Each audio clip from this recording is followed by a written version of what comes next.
Hello everyone, I am Shivani Chauhan और welcome to लर्नोबी। इस video में हम पढ़ेंगे क्लास 8 का चैप्टर 11 फोर्स एंड प्रेशर। तो देखिए, आपने क्लास 7th में पढ़ा था कि ऑब्जेक्ट जो है वो मूव कैसे करते हैं। तो देखिए, इस चैप्टर में ना आप फोर्स के बारे में पढ़ेंगे। कोई भी ऑब्जेक्ट, कोई भी चीज़ जो है वो कैसे मूव कर सकती है। जब तक उस पर कोई फोर्स ना लगे ना, वो मूव नहीं कर सकती। जैसे कि एग्जांपल, आपका फ्रेंड आपको धक्का दे तो आप आगे की तरफ मूव करेंगे। तो क्या है, आपके फ्रेंड ने आपके ऊपर एक फोर्स लगाया है। गाड़ी है, गाड़ी कैसे चलती है, जो कार्स होती हैं, कोई भी व्हीकल है वो कैसे चलता है। सबसे पहले चलिए हम बाइसिकल का एग्जांपल लेते हैं। आप अपने पैर से पेडल मारते हैं, फोर्स लगाते हैं पेडल्स पे, तभी वो घूमता है और आगे बढ़ता है।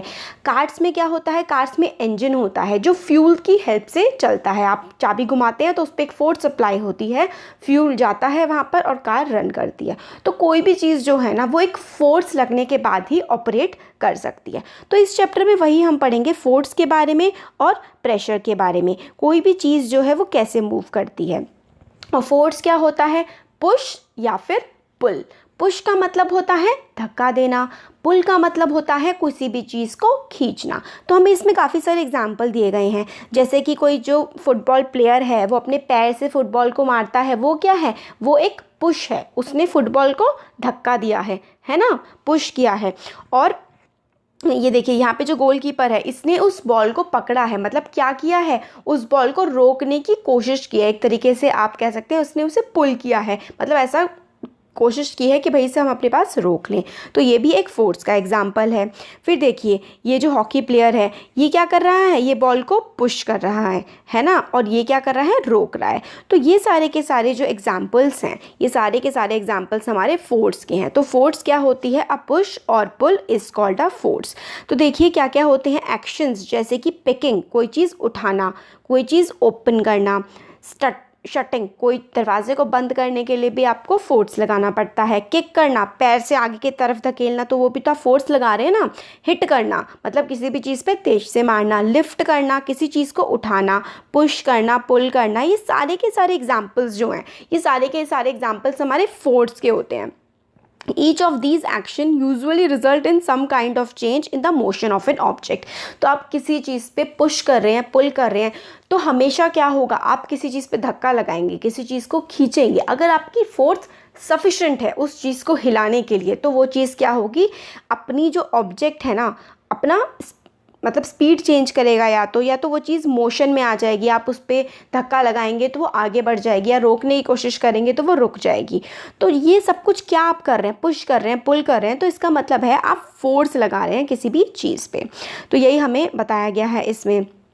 तो साइंस में क्या होता है, पुश और pull on an object is called force. आप किसी चीज़ को पुश कर रहे हैं, धक्का दे रहे हैं, आप किसी चीज़ को खींच रहे हैं, पुल कर रहे हैं, तो वो सारी की सारी आप क्या कर रहे हैं, क्या बोलेंगे इसको, ये सब हमारा फोर्स होता है। हम फोर्स अप्लाई करते हैं। Thus we can say that motion imparted to objects is due to action of a force. तो कोई भी चीज़ मोशन में कैसे आती है, कोई भी चीज़ आगे कैसे बढ़ती है, तो मोशन जो होता है, कोई चीज़ आगे की तरफ बढ़ती है, कोई ऑब्जेक्ट आगे की तरफ बढ़ता है due to action of a force. Force की वजह से, अगर आप उस पर धक्का लगा रहे हैं, आप उस पर फोर्स डाल रहे हैं ना, तभी कोई चीज़ आगे बढ़ सकती है या फिर कोई चीज़ रुक सकती है। तो फोर्स क्या होता है, पुश और pull on an object is called force. Thus we can say that motion imparted to objects was due to action of a force. आप एक्शन कर रहे हैं, आप फोर्स लगा रहे हैं, तभी किसी ऑब्जेक्ट की स्पीड में चेंज आ सकता है। देखिए, forces are due to an interaction. Forces क्या होती हैं, फोर्सेस अब हमने देखा, आपने किसी चीज़ पे धक्का लगाया, आपने किसी चीज़ को रोका, पुश किया, पुल किया, तो आपने इंटरैक्ट किया है ना उसके साथ। आप खड़े हैं और खड़े खड़े तो वो चीज़ नहीं हो गई, आपकी बॉडी को उस दूसरे ऑब्जेक्ट के साथ आपको टच करना पड़ा है, कांटेक्ट में आए हैं आप, है ना। तो forces are due to interaction. आप किसी चीज़ के कांटेक्ट में आते हैं ना, तो उस चीज़ का मतलब होता है कि आप उस पर्टिकुलर चीज़ के साथ इंटरैक्ट करें। जैसे कि आपने धम्म से, सपोज करिए, अपनी डेस्क पे खूब तेज़ आपने हाथ मारा, तो आपने क्या किया, आपने अपनी डेस्क के साथ इंटरैक्ट ही तो किया है ना। तो क्या होता है, forces are due to an interaction, तो फोर्सेस इंटरैक्शन की वजह से जो है वो एक्ट करती हैं। तो suppose a man is standing behind a stationary car. अब देखिए एग्जांपल है, ये मैन जो है स्टेशनरी कार के बिहाइंड खड़ा हुआ है। अगर कार में फ्यूल नहीं है, कार की चाबी ना घुमाई जाए चलाने के लिए, तो ये मैन चाहे कितनी भी देर तक खड़ा रहे ये कार नहीं हिलने वाली है। मगर अगर ये मैन सफिशिएंट फोर्स लगाए, इस कार को धक्का दे, तो क्या होगा, कार हिलेगी।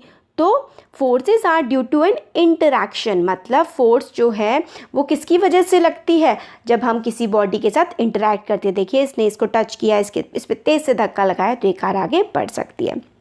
अब देखिए हु इज पुशिंग हुम, फोर्स इज पुश और पुल इज कॉल्ड फोर्स, है ना, क्या होता है, पुश और a pull is called a force.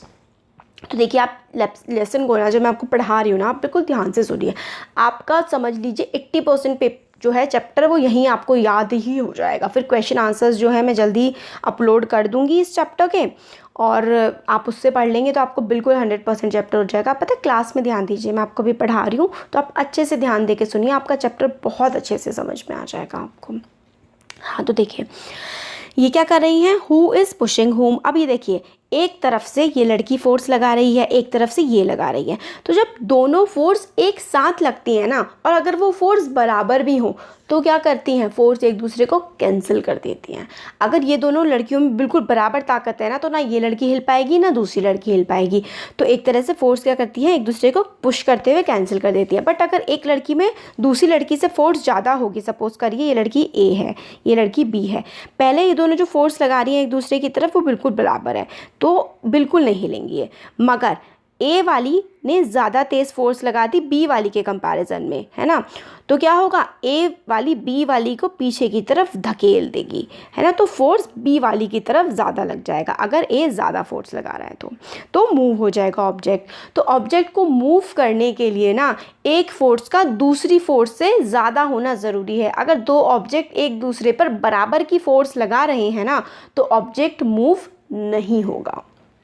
ठीक है, अभी देखिए हु इज़ पुलिंग हुम। अब देखिए जो ये होता है गोल गोल गोल गोल घूमने वाला, एक दूसरे को खींचते हैं ना और फिर गोल गोल गोल गोल घूमते हैं, तो ये भी एक फोर्स का एग्जाम्पल है।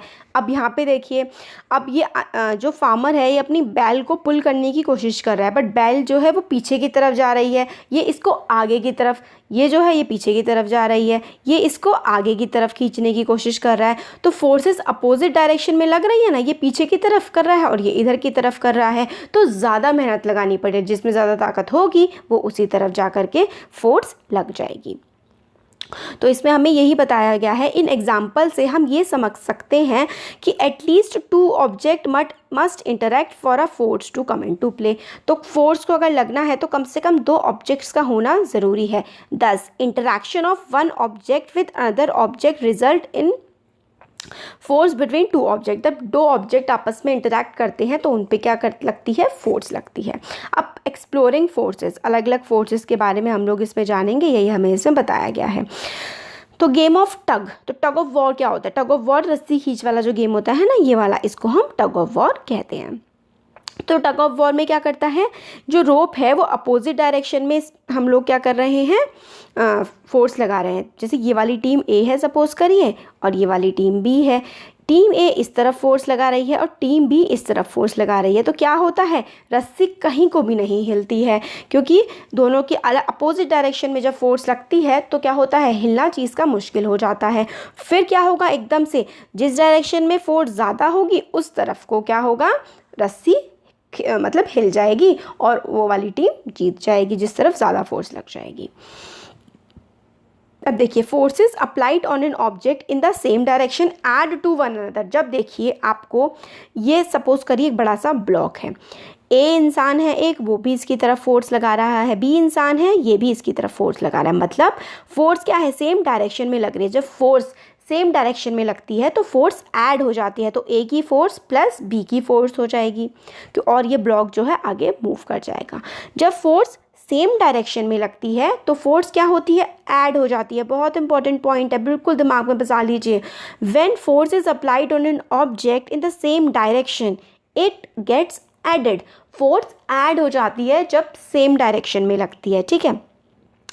इफ़ फोर्सेस जो है वो अपोजिट डायरेक्शन में लगती हैं तो net force acting on it is difference between two forces. अगर फोर्स अपोजिट डायरेक्शन में लग रही हैं तो क्या होगा, फोर्स की वैल्यू क्या आएगी, फोर्स की वैल्यू हमें ए माइनस बी करनी पड़ेगी। The net force acted on it difference between the two forces, तो टू फोर्सेस के बीच का डिफरेंस जो होगा वो हमें बताना होगा। अगर फोर्स अपोजिट डायरेक्शन में लग रही है, सेम डायरेक्शन में लग रही है फोर्स, तो दोनों को ऐड करेंगे। दो फोर्सेस अपोजिट डायरेक्शन में लग रही हैं तो उन फोर्सेस को हम क्या करेंगे, सब्ट्रैक्ट करेंगे। बहुत इंपॉर्टेंट कॉन्सेप्ट है, बसा लीजिए दिमाग में आप इसको बस। अब मैग्नीट्यूड क्या होता है, strength of force is usually expressed by its magnitude. तो फोर्स में आप कितनी जान से किसी चीज़ पे फोर्स लगा रहे हैं वो उसका मैग्नीट्यूड होता है, इसकी वैल्यू होती है। जैसे कि 10 न्यूटन, फोर्स की यूनिट होती है न्यूटन, तो आप कितनी फोर्स लगा रहे हैं, 10 न्यूटन फोर्स लगा रहे हैं, 20 न्यूटन फोर्स लगा रहे हैं, तो वो फोर्स का मैग्नीट्यूड हो जाएगा। जो आपकी ताकत आप लगा रहे हैं ना किसी भी चीज़ पे, वो फोर्स का मैग्नीट्यूड होता है। We also have to specify direction in which force acts also. If direction or magnitude of applied force changes, it affects also changes. हम लोग को डायरेक्शन भी बतानी पड़ती है कि किस डायरेक्शन में हम फोर्स को लगा रहे हैं, और जैसे कि डायरेक्शन चेंज होती है फोर्स की तो उसका मैग्नीट्यूड भी बदल जाता है। तो in general more than one force may be acting on an object. तो जनरली क्या होता है, एक ऑब्जेक्ट पे बहुत सारी फोर्सेस एक्ट कर रही होती हैं। However effect on the object is due to net forces acting on it. एक ऑब्जेक्ट पे बहुत सारी फोर्सेस लग रही होती है, मगर उस पे जो टोटल जो फोर्स लग रही होती हैं मिल करके सबके ऐड होकर के उस ऑब्जेक्ट पे फोर्स लगती है। इफेक्ट जो देखिए, जैसे ऐसा मैं आपको एग्जांपल देके समझाती हूँ। ए ब्लॉक है, जैसे पहले वाला एग्जांपल है, ए भी फोर्स लगा रहा है, बी भी फोर्स लगा रहा है, तो इफेक्ट जो आएगा, इफेक्ट क्या आएगा, ये ऑब्जेक्ट मूव करेगा, ब्लॉक मूव करेगा। कैसे करेगा, इफेक्ट जो शो होगा ना वो इन दोनों फोर्सेस का एडिशन होगा। ये दोनों फोर्स जब मिलकर के एक्ट करेंगी तो इफेक्ट जो ये ब्लॉक शो करेगा वही हमारी फोर्स होगी। Force can change the state of the motion. बहुत ही सिंपल सी चीज़ है। स्टेट ऑफ द मोशन का क्या मतलब है, देखिए मोशन की कई सारी स्टेट्स होती है। मोशन का मतलब होता है गति होना। आप चल रहे हैं, आप दौड़ रहे हैं, तो आप क्या हैं, आप मोशन में हैं। अगर आप बैठे हुए हैं तो आप रेस्ट में हैं, आप कोई काम नहीं कर रहे हैं। तो जब भी कोई चीज़ मोशन में होती है तो फोर्स जो है वो चेंज कर देती है स्टेट ऑफ मोशन को। सपोज करिए आप भाग रहे हैं, आप पे पीछे से धक्का लगा तो आपकी स्पीड बढ़ जाएगी, या फिर एकदम से बढ़ेगी और फिर आप धम से नीचे गिर जाएंगे, तो आपकी जो फोर्स होगी, जो आपका मोशन होगा वो ज़ीरो हो जाएगा। तो force can change the state of motion, मतलब जो फोर्स है वो किसी भी ऑब्जेक्ट की स्पीड को चेंज कर देता है। जैसे कि बैट से जब बॉल पे मारते हैं, है ना, तो बॉल की स्पीड काफ़ी ज़्यादा बढ़ जाती है। तो क्या हुआ, फोर्स लगी बॉल पे बैट की, तो उसकी स्पीड क्या हुई, बढ़ गई, है ना। वो छक्के चौके लगते हैं फिर, या फिर फुटबॉल खेल रहे हैं तो फुटबॉल आगे बढ़ती है जब उस पर फोर्स लगता है, और फिर आगे जा कर के जब उस पर वो फोर्स नहीं लग रहा होता है तो उसकी स्पीड क्या हो जाती है, ज़ीरो हो जाती है। तो force, applied force makes the ball move toward the goal. अगर फुटबॉल की बात करें और गोलकीपर डाइव करके गोल सेव कर लेता है, तो जो फोर्स गोलकीपर उस बॉल पे लगा रहा है, फुटबॉल पे, उसकी वजह से क्या होता है, बॉल रुक जाती है। तो force can change state of motion. तो अलग अलग दो तरीके की फोर्स लगी ना। एक फोर्स जो थी, देखिए ये बॉल है, सपोज करिए आप ये लेते हैं, ये बॉल है और ये एक प्लेयर है, ठीक है। इस प्लेयर ने इस पैर से अपने इस बॉल को मारा, ये बॉल उड़ करके कहाँ गई, यहाँ पर, ये सपोज करिए गोल है। तो बॉल की क्या करी, स्पीड क्या हुई, बॉल की स्पीड प्लस हुई ना, बढ़ी ना बॉल की स्पीड। अब बॉल को यहाँ पे एक गोलकीपर खड़ा हुआ है, ठीक है, इसने क्या किया, अपने हाथों से इस बॉल को रोक दिया। तो बॉल की स्पीड यहाँ पे बढ़ी थी, मगर इस गोलकीपर ने अपनी फोर्स लगाई और बॉल को रोक दिया। तो बॉल को रोक दिया तो बॉल की स्पीड क्या हो गई, अब बॉल की स्पीड ज़ीरो हो गई। तो force can change state of motion. Ball motion में थी तो फोर्स लगी तो बॉल की स्पीड बढ़ गई, बॉल का मोशन तेज़ हो गया। फिर गोलकीपर वाली जो है फोर्स लगी तो बॉल रुक गई। तो हमें समझ में आ गया ना ये बात। अब force can change speed of motion. जो गति से चीज़ चल रही है उसकी स्पीड चेंज हो सकती है अगर फोर्स उस पर लग जाए तो ये वाली चीज़ हम लोगों ने बहुत अच्छे से समझ ली। अगर फोर्स जो है अप्लाई होती है डायरेक्शन ऑफ मोशन में, सपोज करिए बॉल इसी डायरेक्शन में जा रही है और यहीं से जो है बॉल पे फोर्स अप्लाई हुई, यहाँ से फोर्स अप्लाई हुई ना बॉल पे, तो क्या होगा, अगर force same direction of motion में, जिस डायरेक्शन में ऑब्जेक्ट मूव कर रहा है उसी डायरेक्शन में अगर हम फोर्स लगाएं तो क्या होगा, तो जो बॉल है उसकी स्पीड बढ़ जाएगी। ठीक है, अगर सेम डायरेक्शन में फोर्स लगाई जाए तो स्पीड इंक्रीज होती है। इसका उल्टा, अगर अपोजिट डायरेक्शन में फोर्स लगाई जाए तो किसी ऑब्जेक्ट की स्पीड क्या हो जाती है, कम हो जाती है। ये हम लोगों ने देख लिया। अब ये देखिए यहाँ पे यही बताया गया है, change in either the speed of an object और इज डायरेक्शन ऑफ मोशन और both described as the change in its state of motion. State of motion में चेंज आ जाता है। Change in either speed of object, object की speed भी change हो जाती है, डायरेक्शन ऑफ मोशन भी चेंज हो जाता है। तो thus force may bring change in the state of motion of an object. यही हमने पूरा का पूरा पढ़ा है कि जो फोर्स है वो डायरेक्शन ऑफ मोशन जो होती है और मोशन की जो भी स्टेट होती है ना उसमें चेंज लेकर के आ जाती है। अब state of motion, state of motion of an object is described bye its speed and the direction of motion.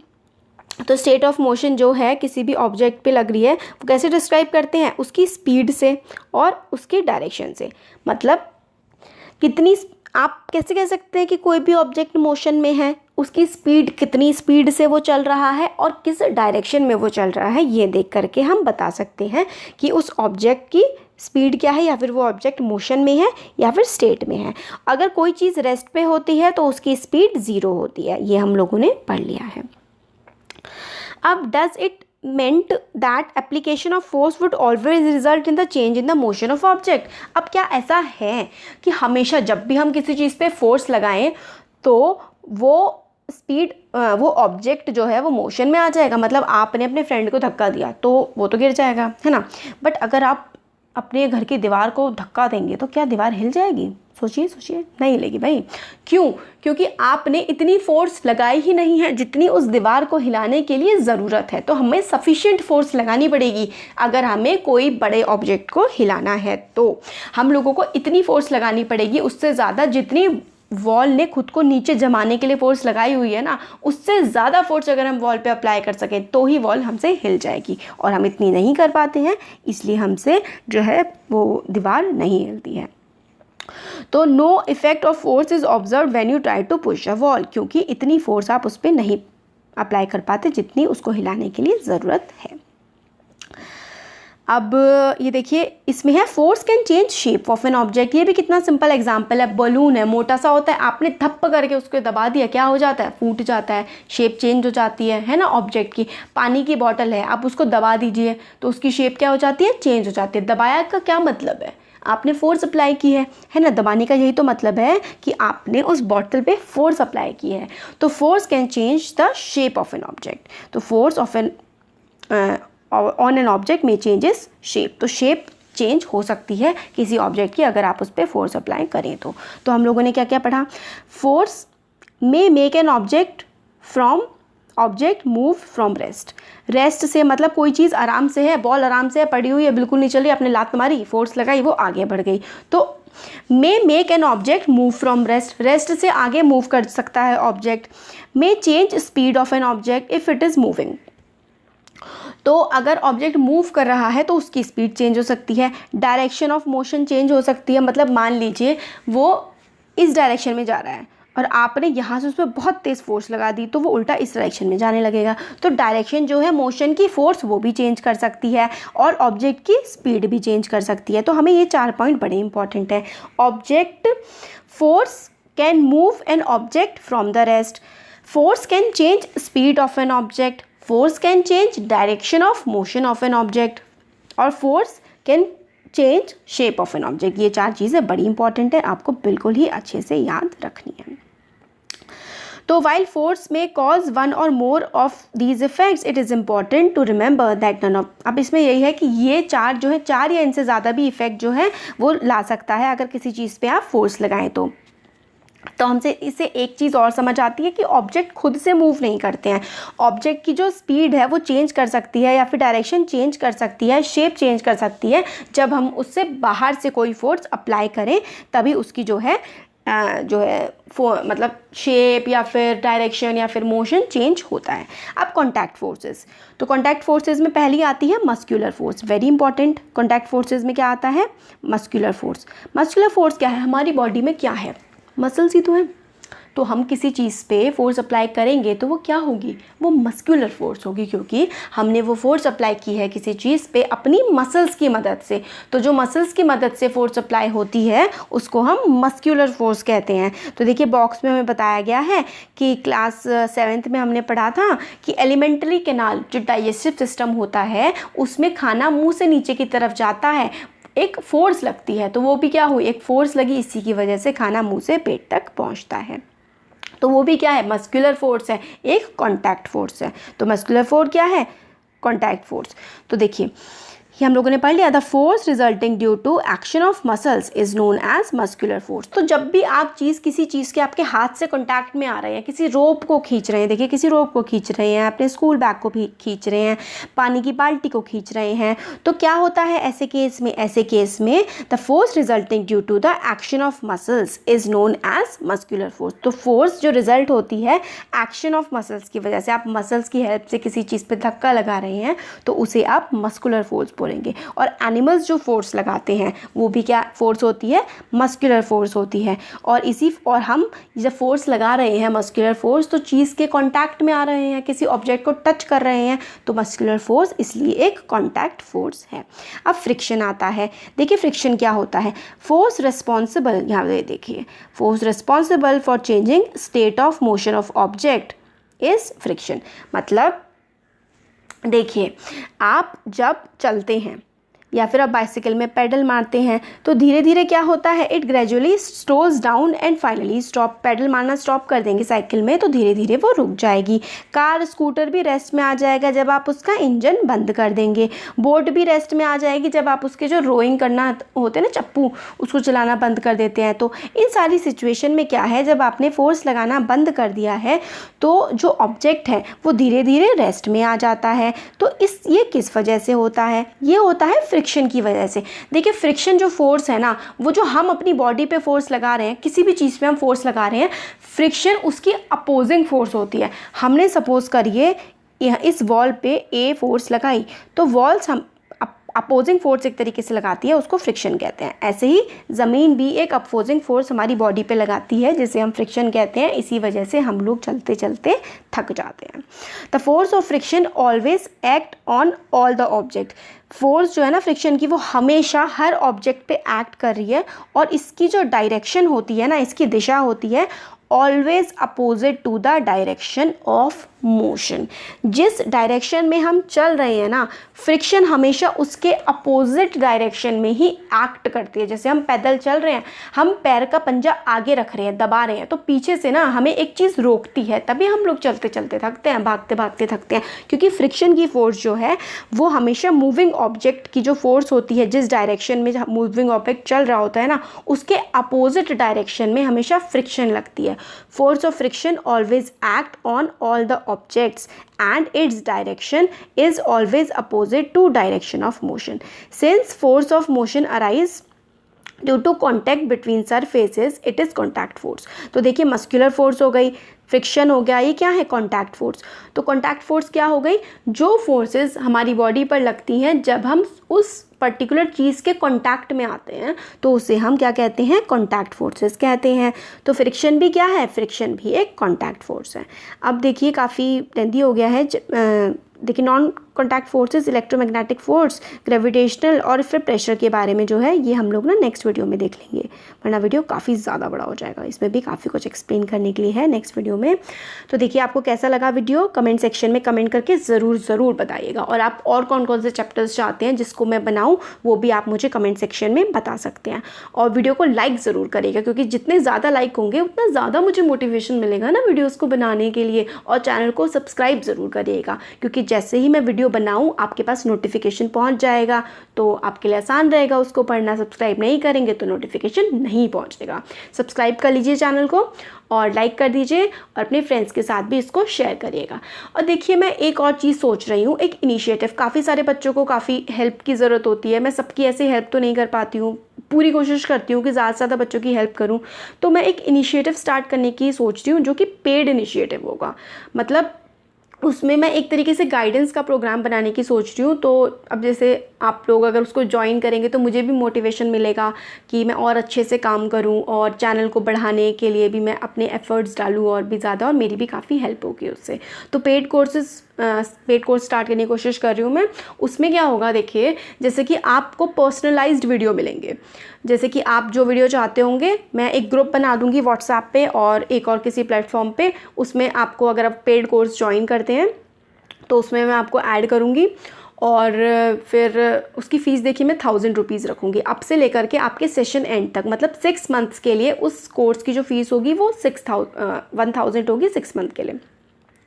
और उसमें आपकी क्वेरीज़ मैं रिज़ॉल्व करूँगी, आपको गाइडेंस करूँगी कि किस तरीके से आपको पढ़ना चाहिए, कैसे कैसे चीज़ें आप फॉलो कर सकते हैं। एग्ज़ाम्स की टिप्स मैं उसमें आपको प्रोवाइड करूँगी और आपके डाउट क्लियरिंग मैं उसमें करूँगी।